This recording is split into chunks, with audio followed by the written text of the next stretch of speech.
हमारे पास क्या होता है मेरे बच्चों, डेली का ही काम है।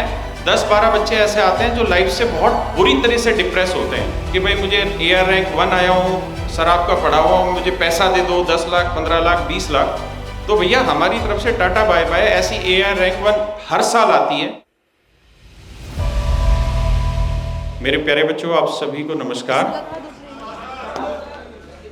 आपका बहुत बहुत धन्यवाद कि आप सब आए। देखो, हम तो इसमें कोई दो राय नहीं है कि कमर्शियल हैं। हमारी बहुत सारी क्या सारी गतिविधियां जो होती हैं 90% वो सारी कमर्शियल ही होती हैं। और इस युग में जब सोशल मीडिया इतना हावी है और बच्चे बहुत सारा माइंडसेट तैयार कर लेते हैं सिलेक्शन के बाद, फीस देने के बाद भी, पढ़ने के बाद भी आप अपने गुरुओं को थैंक्स करने आए हैं, तो ये हमारे लिए बहुत सौभाग्य की बात है। अभी एक बच्चा आया, मैं आपकी ही एक इंसिडेंट बता रहा हूँ। अभी की बात है, मुश्किल से 4-5 दिन पहले एक बच्चा है ना HCM में AR 1 रैंक कौन आया अपने में, आना आ गया। पहले तो इस बच्चे के लिए जोरदार तालियां।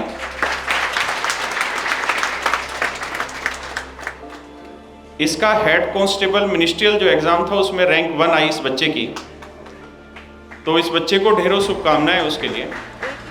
तो ये मेरे प्यारे बच्चों हमारे ऑफिस आया था मुश्किल से 4 से 5 दिन पहले। तो जब ये ऑफिस ढूंढ के आया होगा मुखर्जी नगर से और फिर यहाँ आया अपने एक दोस्त के साथ, दोस्त था ना उस दिन तेरा? हाँ जी सर। तो अपने दोस्त के साथ आया और आके इसने नीचे हमारे स्टाफ को कहा कि मुझे राकेश सर से मिलना है। तो मेरे पास इंफॉर्मेशन आई कि कोई बच्चा है और वो मिलना चाहता है। तो मैंने भेजा, ये दीपक करके बच्चा है मेरे पास, इसको कि पता करके किस लिए आया है। भाई गाइडेंस लेना चाहता है। हमारे पास क्या होता है मेरे बच्चों, डेली का ही काम है। 10-12 बच्चे ऐसे आते हैं जो लाइफ से बहुत बुरी तरह से डिप्रेस होते हैं और शायद हम उस समय उनको टाइम ना देना, तो शायद हो सकता है उनमें से कुछ एक बहुत गलत स्टेप भी उठा लें। तो हमारी एक नैतिक मजबूरी है और नैतिक फर्ज भी है कि ऐसे बच्चों के लिए हमें अलग से टाइम देना पड़ता है। और बहुत बुरी स्थिति ऐसे बनती है कि बच्चा 10 मिनट तक रोता रहता है, कुछ बताता नहीं है कि मेरे साथ ये हो रहा है। और इस थोड़े से टाइम में हमें वो टाइम निकालना होता है कि धीरे धीरे उसको सुनते हैं, धीरे धीरे उससे चीजें निकलवाते हैं।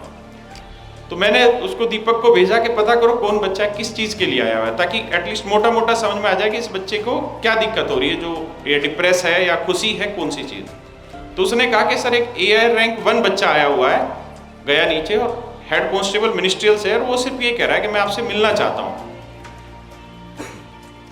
सर मैं उसमें खुशी भी होती है, लेकिन इतना बड़ा मन में डर भी बैठता है कि ये बच्चा हमारे पास आया है, पता नहीं किस मनोबल से आया हो कि भाई मुझे AR रैंक 1 आया हूँ, सर आपका पढ़ा हुआ हूँ, मुझे पैसा दे दो 10 लाख 15 लाख 20 लाख, या कुछ लालच में आया हो और मैं इससे डायरेक्ट मिल लूँ और ये मेरे को पता नहीं कौन सी चीज़ बोल दे और क्या मेरे से रिकॉर्ड कर ले। वो एक बहुत डर का माहौल रहता है। मैंने इसको कहा कि उस बच्चे को कहे रैंक 1 आया, बहुत अच्छी बात है, तू चाहता क्या है वो बता हमें। अगर तेरी इंटेंशन 1% भी गलत है तो भैया हमारी तरफ से टाटा बाय बाय। ऐसी AR रैंक 1 हर साल आती है और हम बहुत दूर से ही अब इग्नोर कर रहे हैं उसको, क्योंकि अगर हम पब्लिकली भी उन चीज़ों को अनाउंस करेंगे तो भी हमारे ऊपर लांछन बहुत लगता है। और वैसे भी एक नियम है, जो उस जगह सबसे ऊपर होता है या उसमें जहाँ सबसे ठीक स्थान पर होता है उसके ऊपर सबसे ज़्यादा गालियाँ पड़ती हैं। मैंने उसको भेजा, इस बच्चे से बात करवाई, उसको स्पष्ट कह दे कि तेरे मन में अगर 1% भी कोई ऐसी इच्छा है तो तू खुल के अपनी बात बता दे। तो इसका दोस्त होगा, उसने कहा जी मैं फलाने इंस्टीट्यूट में भी अभी होके आया और मेरे को कुछ दिक्कत नहीं, मेरे को 1 रुपया नहीं चाहिए, मेरे को सिर्फ सर से ही मिलना है। फिर ये मेरे से नीचे पार्किंग में मिला और फिर मैंने इससे पूछा, फिर इसने मुझे खुद भी कहा कि सर मैं तो सिर्फ और सिर्फ आपका धन्यवाद करने आया हूँ, मेरे को 1 रुपया नहीं चाहिए किसी चीज़ के लिए। तो मैं आपको ये बता रहा हूँ कि हम किस डर से निकलते हैं। और आज के टाइम में बच्चे सेलेक्ट होने के बाद अपने टीचर्स के पास नहीं आते, क्योंकि सबके मन में ये रहता है कि वो इस चीज़ को कमर्शलाइज करेंगे, इसे यूट्यूब पे सोशल मीडिया पे दिखा के कमर्शलाइज करेंगे। लेकिन सच बात ये नहीं है। हमारे पास आप जैसे लाखों बच्चे ऑलरेडी पढ़ रहे हैं। आप लोगों की जो जर्नी हम दिखाते हैं यूट्यूब पे वीडियो डाल के, आपको नहीं पता कि आप जैसे लाखों बच्चे ऐसे हैं जो तैयारी करते वक्त 3 महीने बाद 4 महीने बाद एक डिप्रेशन की स्टेज पकड़ते हैं, और वो डिप्रेशन बहुतों को पहचान में ही नहीं आता मुझे डिप्रेशन होता है। लेकिन बहुत ऐसी बुरी स्थिति में फंस जाते हैं और वहां पता नहीं किसकी बोली हुई कौन सी बात, किसी बच्चे की बोली हुई बात उस बच्चे को दोबारा जिंदा कर दे और दोबारा खड़ा कर दे और उस बच्चे की कामयाबी में 4 चांद लगा दे। तो आपका जो योगदान है वो बहुत बड़ा होता है। इसलिए मेरी आप सबसे रिक्वेस्ट है कि आप लोग आए, ये हमारे लिए बहुत बड़े गर्व की बात है। अदरवाइज आज के टाइम में जो बच्चे सेलेक्टेड हो जाते हैं वो मिलने तक भी नहीं आते हैं, बहुत कम बच्चे मिलने आते हैं। खासकर जो टॉप रैंक में बच्चे होते हैं, टॉप 10 में जो बच्चे होते हैं, वो तो अब अपने आप को बांधने लग गए हैं।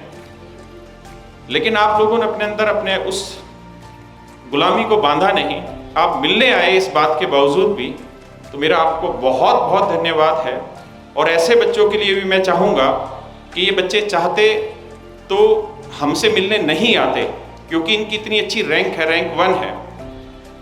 अगर ये बच्चा YouTube पे आके ये कहता है कि मैं राकेश यादव सर से पढ़ाऊँ, तो हो सकता है कुछ बच्चे मेरे से इंप्रेस हो जाए और मेरे बैच में एडमिशन ले लें, इसमें कोई दो राय नहीं है।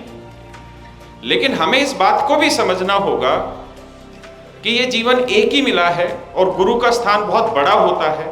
ये गुरुओं की भी मजबूरी है कि वो फाइनेंशियली चीज़ों को लेते हैं, बिना फीस के तो हम भी नहीं पढ़ाते आपको।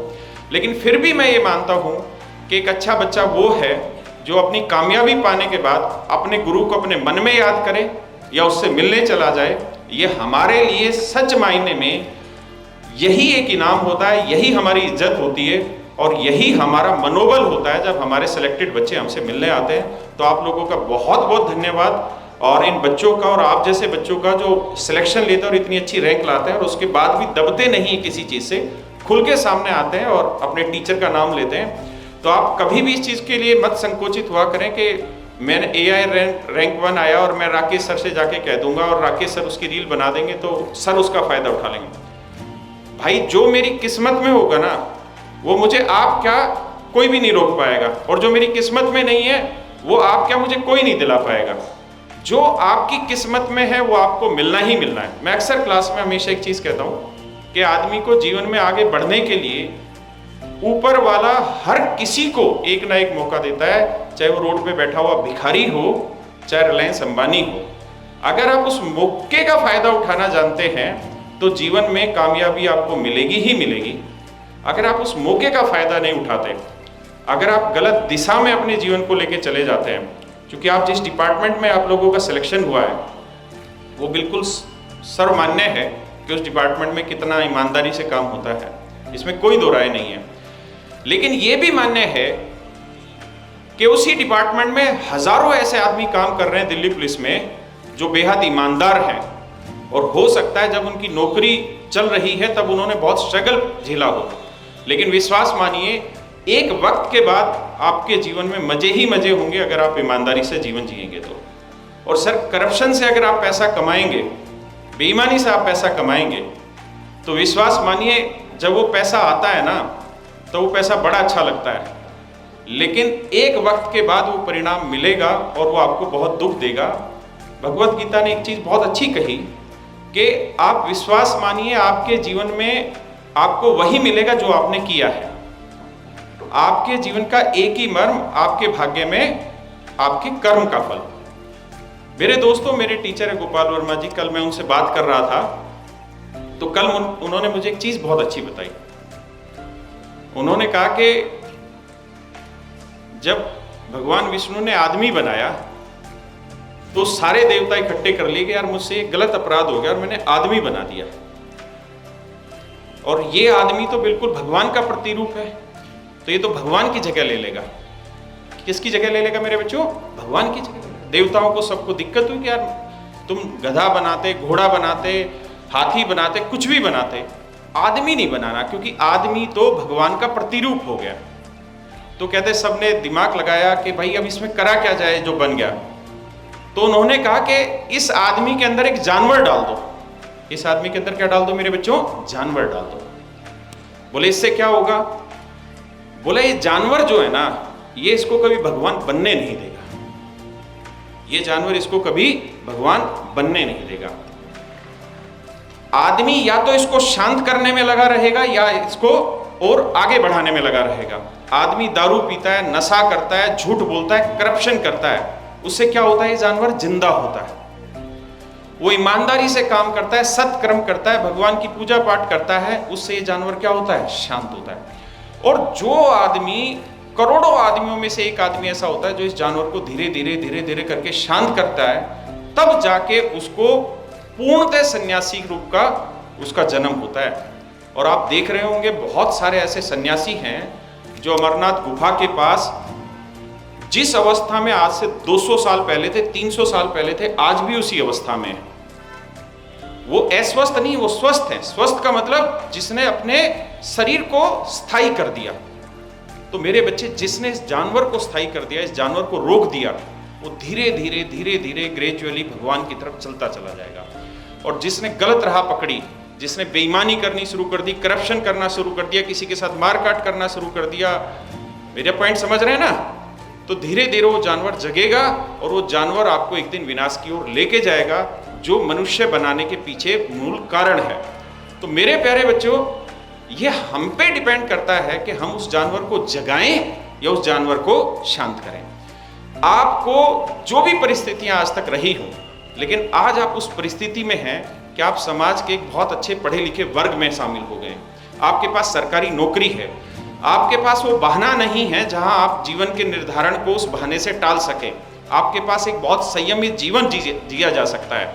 आप यहाँ से चाहें तो उस जानवर को बहुत बुरी तरह जगा सकते हैं, और मानिए इस बात पे, वो जानवर कुछ समय के लिए जरूर दूसरे का विनाश करेगा, लेकिन अंततः वो जानवर आपको ही खत्म करेगा।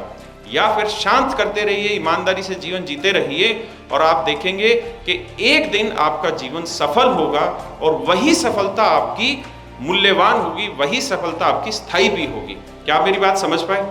तो मेरे प्यारे बच्चों, हम जरूर प्रोफेशनल काम कर रहे हैं, पैसे में काम करते हैं, लेकिन हमारी हमेशा से इच्छा रहती है कि जिस भी बच्चे को हम पढ़ाएं, जो भी बच्चा हमसे मिले, वो अपने स्थायित्व को समझे, वो अपने जीवन के मूल्य को समझे, भगवान ने जो उसे दिया है उससे आगे बढ़ने की कोशिश करे, उसमें खुशी जताए, और अपने अंदर के जानवर को शांत करने की कोशिश करें।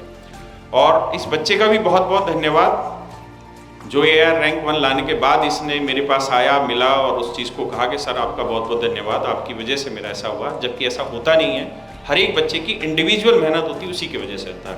इस बच्चे की AR रैंक 1 आई है, एक बार तालियां बजा दीजिए। धन्यवाद मेरे को। आप कुछ कहना चाहें इन टीचरों के लिए? सबसे पहले मैं राकेश यादव सर और पूरी कैरियर वेल टीम का बहुत बहुत धन्यवाद बोलना चाहूँगा कि उन्होंने मुझे यहाँ बुलाने के लायक समझा। और मैथ के लिए मैंने स्टार्टिंग से ही राकेश यादव सर को फॉलो किया है, मेरी 10th क्लास के बाद से।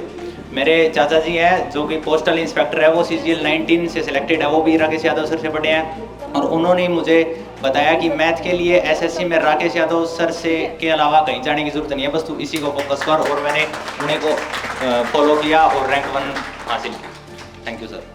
चाचा कौन से साल में पढ़े थे? CGL 19।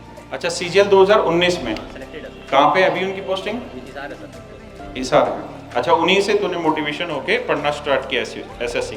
10वीं क्लास से पढ़ना स्टार्ट कर दिया? 10वीं के बाद मैंने स्टार्टिंग कर दी थी, जैसे SSC के जो बेसिक्स होते हैं वो स्टार्ट कर दिए थे। उन्होंने मुझे गाइड किया कि तुम राकेश यादव सर की देख क्लासेस वगैरह, और जैसे भी है मैंने सर आपको फॉलो किया।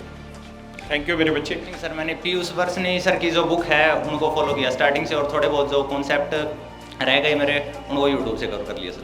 अच्छा, कोचिंग नहीं ली तूने? बुक से और यूट्यूब सेशन से कर लिया। और GS सर मैंने अभिषेक सुमन सर से की और विवेक सर से जियो करी सर। और बाकी जो नॉर्मल टॉपिक्स होते हैं जैसे ऑथर्स वगैरह वो यूट्यूब से कर लिए सर। अच्छा, तो इनसे स्पेशल लिया था, कंप्लीट GS का लिया था?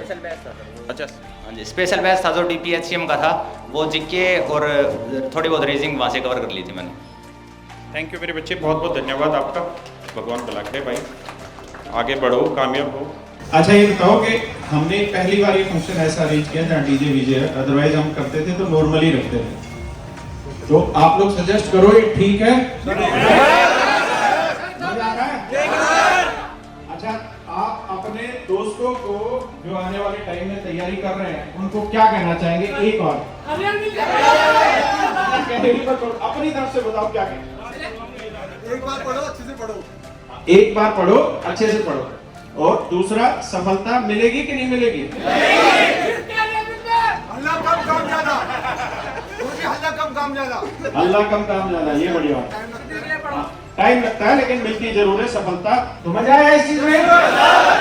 तो आने वाले जो नए बच्चे तैयारी कर रहे हैं, देखो कुछ तो कुकड़ी मिलेंगे और इनके बिना स्वाद भी नहीं मिलेगा। तो आने वाले जो बच्चे तैयारी कर रहे हैं इस समय, वो समझो अपने लिए इसी मोमेंट को याद रखो कि सिलेक्शन लेना, फिर एक बार जीत तोड़ के डीजे फाड़ फेंकना है। अब लगा भाई बढ़िया लगा, वो लगा मैडम मैं बोला हूँ मैं।